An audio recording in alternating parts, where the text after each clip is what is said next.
Hello and welcome! In this video, we'll be covering content-based recommender systems. So let's get started. A content-based recommendation system tries to recommend items to users based on their profile. The user's profile revolves around that user's preferences and tastes. It is shaped based on user ratings, including the number of times that user has clicked on different items, or perhaps even liked those items.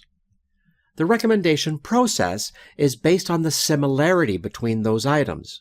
Similarity, or closeness of items, is measured based on the similarity in the content of those items. When we say content, we're talking about things like the item's category, tag, genre, and so on. For example, if we have 4 movies, and if the user likes or rates the first 2 items, and if item 3 is similar to item 1 in terms of their genre, the engine will also recommend item 3 to the user. In essence, this is what content-based recommender system engines do. Now, let's dive into a content-based recommender system to see how it works. Let's assume we have a dataset of only 6 movies. This dataset shows movies that our user has watched and also the genre of each of the movies. For example, Batman vs. Superman is in the adventure superhero genre, and Guardians of the Galaxy is in the comedy, adventure, superhero, and science fiction genres. Let's say the user has watched and rated 3 movies so far, and she has given a rating of 2 out of 10 to the first movie, 10 out of 10 to the second movie, and 8 out of 10 to the third. The task of the recommender engine is to recommend one of the 3 candidate movies to this user. Or in other words, we want to predict what the user's possible rating would be of the 3 candidate movies if she were to watch them. To achieve this, we have to build the user profile. First, we create a vector to show the user's ratings for the movies that she's already watched. We call it Input User Ratings. Then, we encode the movies through the one-hot encoding approach. Genre of movies are used here as a feature set. We use the first 3 movies to make this matrix, which represents the movie feature set matrix.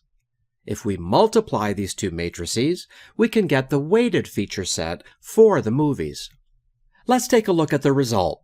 This matrix is also called the weighted genre matrix and represents the interests of the user for each genre based on the movies that she's watched. Now, given the weighted genre matrix, we can shape the profile of our active user. Essentially, we can aggregate the weighted genres and then normalize them to find the user profile. It clearly indicates that she likes superhero movies more than other genres. We use this profile to figure out what movie is proper to recommend to this user. Recall that we also had 3 candidate movies for recommendation that haven't been watched by the user. We encode these movies as well. Now we're in the position where we have to figure out which of them is most suited to be recommended to the user. To do this, we simply multiply the user profile matrix by the candidate movie matrix, which results in the weighted movies matrix. It shows the weight of each genre with respect to the user profile. Now, if we aggregate these weighted ratings, we get the active user's possible interest level in these 3 movies. In essence, it's our recommendation list, which we can sort to rank the movies and recommend them to the user.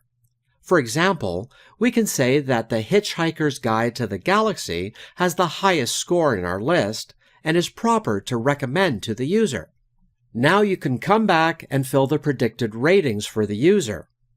So, to recap what we've discussed so far, the recommendation in a content-based system is based on users' taste and the content or feature set items. Such a model is very efficient. However, in some cases, it doesn't work. For example, assume that we have a movie in the drama genre, which the user has never watched. So, this genre would not be in her profile. Therefore, she'll only get recommendations related to genres that are already in her profile, and the recommender engine may never recommend any movie within other genres. This problem can be solved by other types of recommender systems, such as collaborative filtering. Thanks for watching.